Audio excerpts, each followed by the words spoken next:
Thank you for that story. Next is Senator Oketch. Eddy.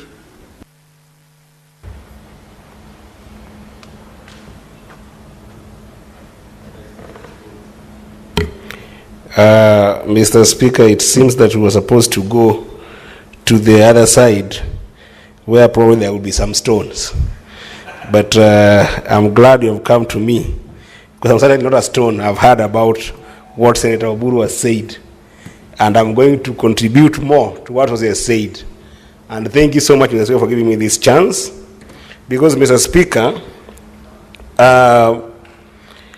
midterm debt management strategy is the fundamental of budget making.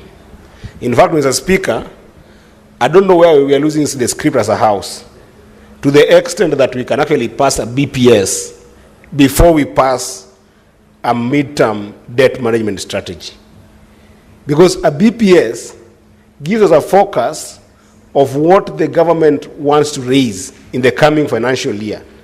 And it gives us a projection. For instance, this BPS for this year has given us a projection that's going to inform the finance bill that we want to raise about 4.3 trillion. But in that BPS, if you assess it, there is gaps on where we are going to raise this money. Where our ordinary revenue cannot be able to help us raise that money, then it fundamentally means that we have to borrow. And when we have to borrow, this is the suggestion that then comes with the midterm debt management strategy.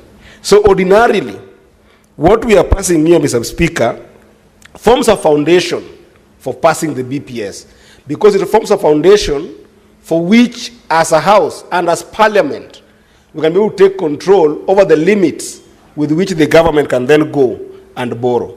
And, Mr. Speaker, this is not just my wisdom or the wisdom of the committee. It is also the wisdom of our laws, Mr. Speaker.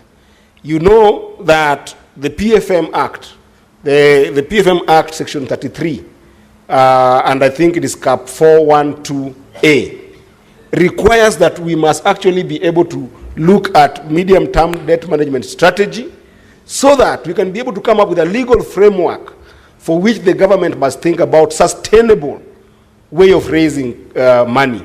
And not just sustainable way of raising money, but also to look at the debt portfolio, Mr. Speaker, in such a way that that debt portfolio is actually going to inform what goes to the BPS and what doesn't go to the BPS, in terms of physical discipline of government, Mr. Speaker.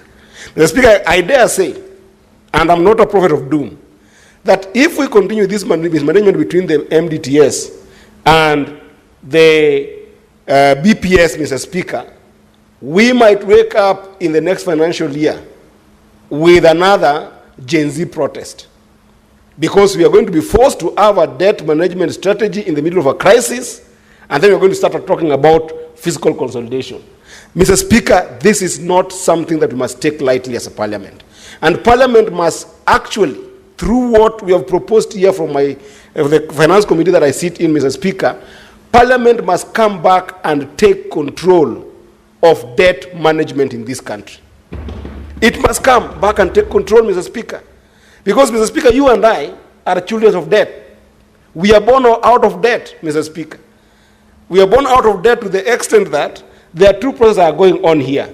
There's a debt that we were born into as a country that we must manage. And then there is constrained physical space that the government of the day must run the government, that then they must go into public borrowing, Mr. Speaker. If we don't participate in that process, Mr. Speaker, it becomes a problem. But I'm proud of this Senate, Mr. Speaker, because immediately when we came to this Senate, Mr. Speaker, we decided to review the PFM Act so that we could come up with what the sustainability in terms of our debt management looks like. And, Mr. Speaker, remember, we passed a law in this House that directed the National Treasury that if you're going to be able to borrow, we must first of all look at our debt portfolio and make sure that the present value to GDP of our debt does not go beyond 55%. That's what we passed in this House, Mr. Speaker. But what has happened between June last year and today? Mr. Speaker, between June last year and today, our debt bumped to 10.58 trillion, which, Mr. Speaker, if you look at the present value to GDP ratio as per now, Mr. Speaker, we are at 63%.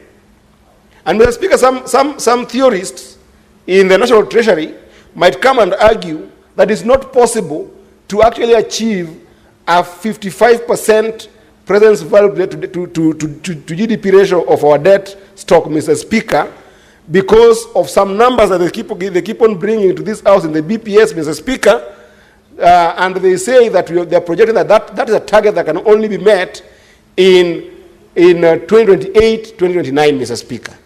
I am not persuaded with this, Mr. Speaker, because I am a student of Kibaki's free primary school education, Mr. Speaker. And during Kibaki's time, Mr. Speaker, I never even knew that I would even become anything close to a member of parliament in this country, Mr. Speaker. But at that time, Mr. Speaker, the present value to GDP ratio, Mr. Speaker, of our debt stock was at a whooping 2%. It was 2%, Mr. Speaker. Meaning that there is something that has become rogue in this country, where the debt of this country, Mr. Speaker, is not spent on development. The debt of this country, Mr. Speaker, is spent in the mouth of individuals. It is spent in the mouth of people in power, Mr. Speaker, so that the money that we are borrowing, Mr. Speaker, never get anything done, Mr. Speaker.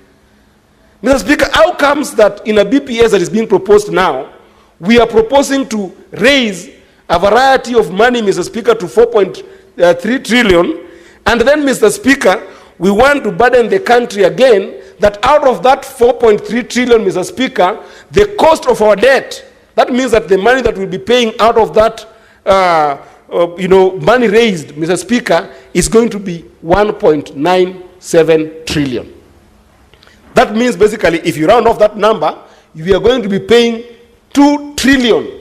We raised 4.3 trillion, Mr. Speaker, to pay 2 trillion in debt, Mr. Speaker. Are we slaves in our own country?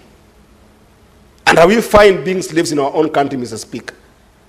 When we have got a PFM, Mr. Speaker, that has actually guided us, that in structuring our debt in this country, Mr. Speaker, we must also be able to look at how do we make our domestic debt market, sustainable, Mr. Speaker. The same way Honorable Senator Mungatana has indicated that our domestic market, Mr. Speaker, is currently depressed.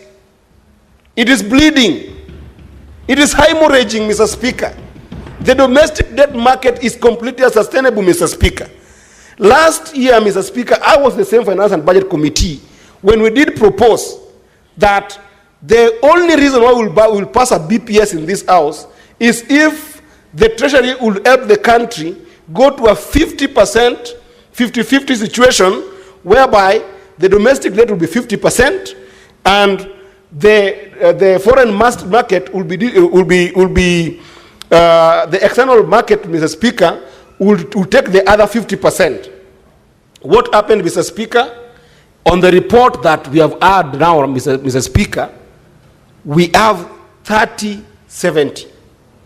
30% external, 70% domestic. Then what are we doing as a house?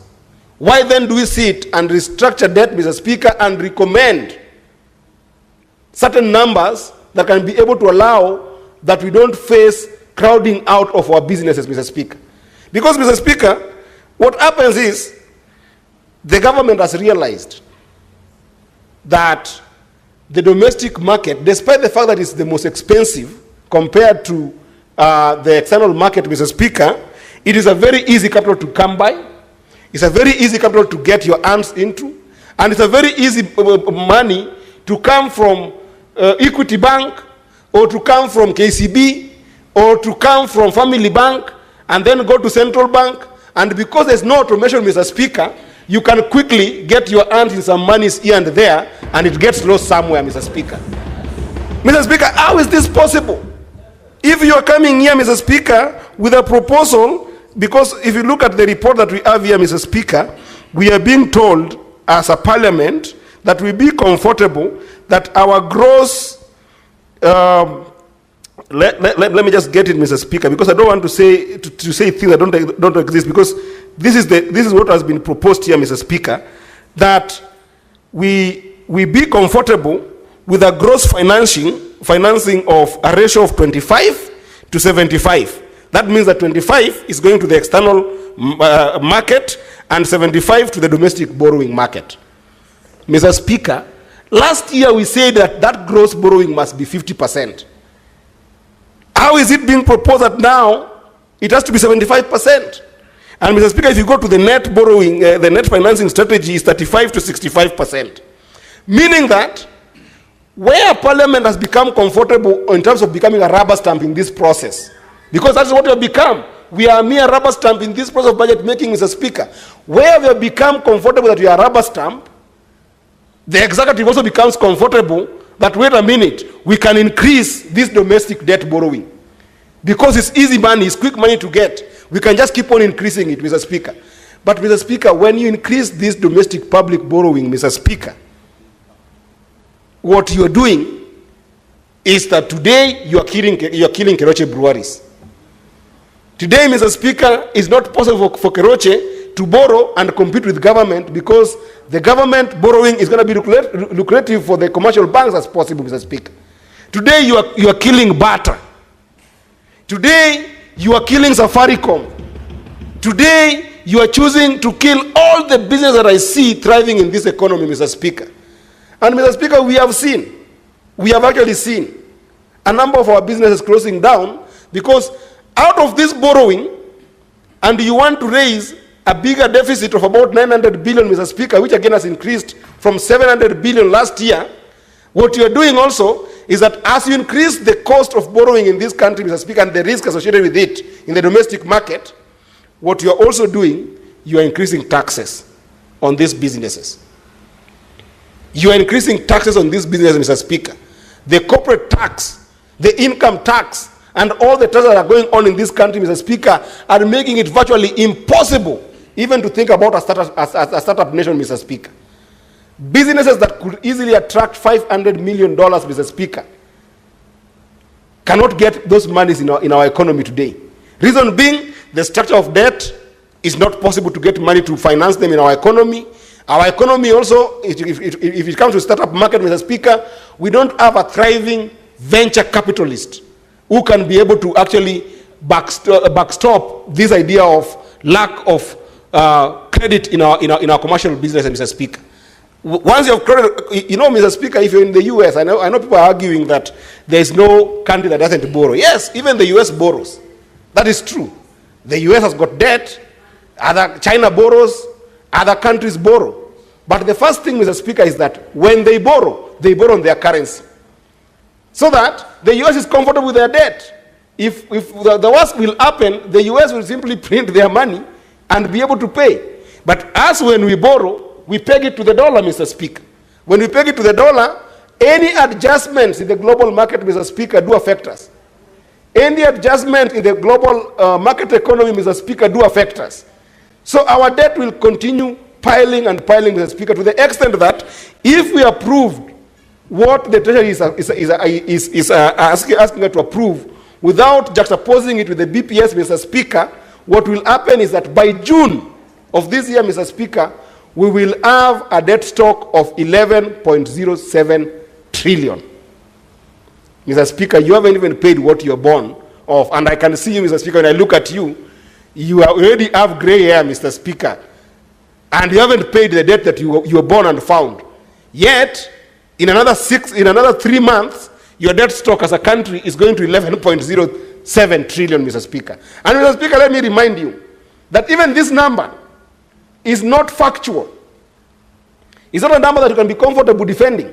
This is a number that we are given by the Treasury to defend its proposed ratio for borrowing, Mr. Speaker. Sir, Senator Eddy, Oketch, what is the relationship between my gray hair and the debt management? That's a good question, Mr. Speaker. Mr. Speaker, the relationship is very simple. Since you are born up to now, you are almost going towards your old age, Mr. Speaker. You have been paying a lot of debt in this country that you don't understand, haven't helped you. And Mr. Speaker, I see you working very hard. Every day you are in this house, Mr. Speaker, to work for the nation. You are earning meager income, Mr. Speaker, which again, 50% of it must go to pay debt. And now I'm imagining, what will your children remain with? You have worked as a donkey for this country and you have paid everything. But now, what is going to happen to your children when you wake up in June and they have got 11.07 trillion worth of debt? This is what I'm crying, Mr. Speaker. I'm sympathizing with you. I'm empathizing with you, Mr. Speaker. And I hope that as a House, you will see how serious this thing is affecting us to the extent that we must take control over the debt management process, Mr. Speaker. And Mr. Speaker, one thing that we must also insist in as a House, Mr. Speaker, the next time the National Treasury comes here, before we consider the BPS, Mr. Speaker, they must give us a scientific rationale of where they are coming up with these debt numbers, Mr. Speaker. Because, Mr. Speaker, these debt numbers, if you go to the National Treasury, Mr. Speaker, they have got a different figure from the control of budget. They have got a different figure from the Auditor General. They have got a different figure from the Central Bank. Who is telling us the truth, Mr. Speaker? And as I've told you, that entire debt stock, Mr. Speaker, when it was borrowed, you were not explained to what it was going to do.